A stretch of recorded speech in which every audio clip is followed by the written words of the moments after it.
এই দুনিয়াতে সবার থেকে মৃত্যু বরণ করতে হবে। বাইরে কিন্তু বৃষ্টি পড়তেছে। আমি খেয়াল করতেছি, যদি এই বৃষ্টির মধ্যে যদি আমি মারা যাই,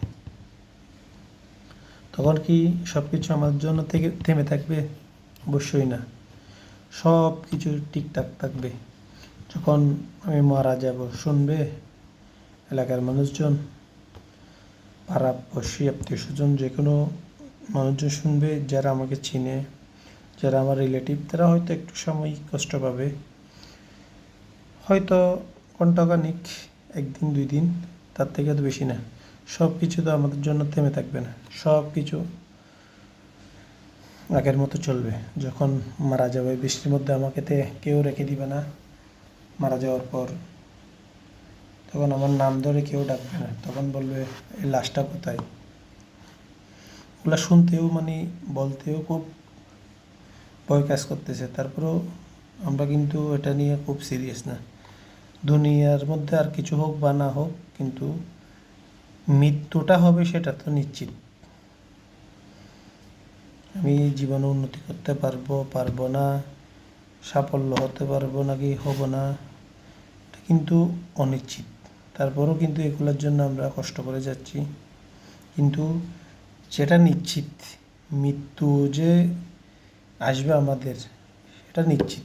আজ হোক বা কাল হোক, এটা তো কোনো মিস নাই। এই বৃষ্টির মধ্যে চিন্তা করতেছি, যদি আমি মারা যাই, তাহলে আমার জন্য এই দুনিয়া থেমে থাকবে না। সবাই আমার জন্য কবর করতে যাবে, কেউ গোসল দিবে, কেউ কাফন কিনতে যাবে, কেউ জানাজা, শেষ বিদায়ের জন্য জানাজা করবে। জানাজার পর বলবে, বিসমিল্লাহ ওয়া আলা মিল্লাতি রাসূলিল্লাহ, আল্লাহর উপর তাওয়াক্কুল করে মাটি দিয়ে চলে আসবে। যখন আপনার এবং আমার থেকে যখন কবরে যাওয়ার পর জিজ্ঞেস করবে, মান রব্বুকা, তোমার রব কি? ওমান দীনুকা, তোমার ধর্ম কি? ওমান নবিয়ুকা, তোমার নবীকে? এগুলা আমরা জবাব দিতে পারবো?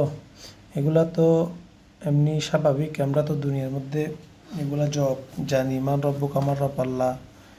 ওমান দীনুকা, আমার ইসলাম ধর্ম। ওমান নবিয়ুকা, আমার নবীকে? আমার নবী হযরত মুহাম্মদ সাল্লাল্লাহু আলাইহি ওয়াসাল্লাম।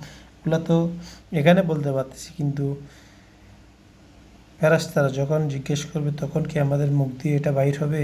এটা তো তখনই বাইর হবে যখন দুনিয়াতে আমরা ভালো কাজ করে যাব। আমরা আল্লাহ তাআলার সৎ কাজের আদেশ করতে পারতেছি। আমরা তো সব সময় নিষেধ কাজগুলো করতেছি। আল্লাহ তাআলার হুকুমগুলো মানতেছি, 5 ওয়াক্ত নামাজ পড়তেছি, কিছুই তো করতে পারতেছি না। আল্লাহ তাআলা আমাদেরকে সবাইকে বোঝার তৌফিক দান করুক।